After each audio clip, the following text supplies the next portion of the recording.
Okay, and welcome back, students who are taking Math for Business and Finance Math Applications, Chapter 8 Summary Practice Test, and we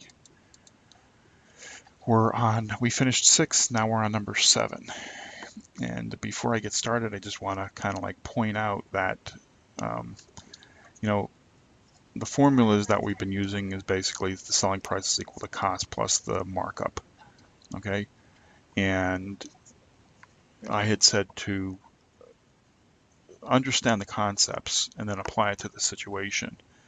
We're using basically the same formula again and again and again, and it's just the slight variations to the formula as to, like, for example, a markup, whether it's based upon selling price or it's based upon cost. Uh, if you do enough of the problems, you'll see the patterns that are developed. Okay. To be honest with you, I'm kind of like bored doing these problems because, after having done the drill problems and the word problems, the summary practice test is like easy peasy. It's like, just let me get done with them because, granted, I've been doing these for years, but even so, just redoing these problems, I see the pattern, and I've kind of like internalized the pattern from doing the problems. It's a lot easier to do it that way than to be trying to figure out which formula to be using by trying to copy and mimic from a book. In other words, skimming through the material and not understanding what you're doing, not understanding the concept. And now when you're looking at a problem, you're trying to figure out, oh, I'm on which page and, like, where should I plug this in? And, you know, you're going to be making mistakes, needless mistakes, because you're not going to be choosing the right formulas or the right examples in order to plug the numbers in. So for all of those who are doing these problems, my hat off to you, um, because you're understanding what I'm saying. For those that skim and then are going to try to plug in the numbers, oftentimes you're going to be making mistakes. Okay, so with that said, let's move on here. Zales sells diamonds for $1,100. That's a selling price and has a cost of $800. What is Zales' markup percent on the selling price? So we don't know what the markup percent is. And back from our percentage, chapter, whatever it was, chapter 6, when we're looking at percentages, how do we figure out a percentage? Well, it's one number over another, right? In this case here, it's the percent markup on the selling price. So if I have $1,100 and my cost is $800, right? And this is a good example of, if you've done enough problems to see the variation and to know the pattern, you'll know that, yeah, my $1,100 is my selling price and my $800 is my cost, but it's asking me for the percent markup, so I need to know the markup amount, which is $300. If I went and tried to just say, okay, I'm looking in the book and, oh, I see 1,100 and I see 800, well, let's take 800 and divide it by 1,100. Well, yeah, you're going to get that problem wrong because that's the cost. It's not the markup. The $800 is the cost. It's not the markup. The markup is 300, and it's based upon the selling price of 1,100, and that gives us 27.27% as our percent markup. So as you can see, why did I start this video out, with this little diatribe of understanding the concepts, doing enough problems to be able to recognize the patterns, and then be able to apply what you know from those patterns, different variations. Again, if I had gone and just looked in the book, I might choose the wrong numbers, because why? I have to manipulate some of this information here in order to get the $300. I might know percentages, and I might know that I have to take one number divided by another number. But if I'm using the wrong numbers because I'm mimicking from the book, you're going to get the problem wrong. Okay, number 8. Earl Miller, a customer of J. Crew, will pay $400 selling price for a new jacket. J. Crew has a 60% markup on the selling price. What is the most that J. Crew can pay? Right? What is the most that he can pay? So we don't know what his cost is. Selling price is equal to cost plus the markup. So $400 is equal to whatever the cost is plus the markup of 60% on the selling price of $400. So that's 400 is equal to cost plus 60% of 240. 400 is 240. 400 minus 240 is equal to the cost. So our cost ends up being $160. Right? Very repetitive. Number 9. Home Liquidators marks up on its merchandise 35% on the cost. What's the company's equivalent markup on the selling price?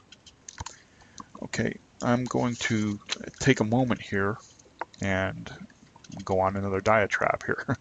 Okay, you know, you heard me say it's about understanding the concepts. It's not about memorizing the concepts. Okay, sure, memorization helps with the understanding, but you don't need to memorize everything. Okay, and this is an example of it. Okay, we have a cost and we have a selling price. Okay, and there's an equivalency, between the two. Right? There's a relationship between the two. And if we look and we see our formula when we know what our cost is, all right. When we don't know let's say we don't know what our cost is, all right. But we do know the selling price, right? Well, we take the markup from our selling price. Oops, cancel. Sorry about that. Oh boy, close that PowerPoint. Let me open that up. Sorry about this technical glitch. And jump down to number 9. All right. I didn't want to pause the video since it's 7 minutes into it, so forgive me for that little hiccup here.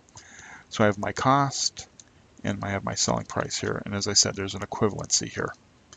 Okay, so if I know the selling price and I don't know the cost, I have a percent markup on the selling price, and I divide that by 1 minus the percent markup on the selling price. Now, if I know the cost, but I don't know the selling price, well, my formula is going to be percent markup of the cost over 1 plus the markup, the percent markup of the cost. Now, this is what I'm getting at. I don't have to be memorizing all of this.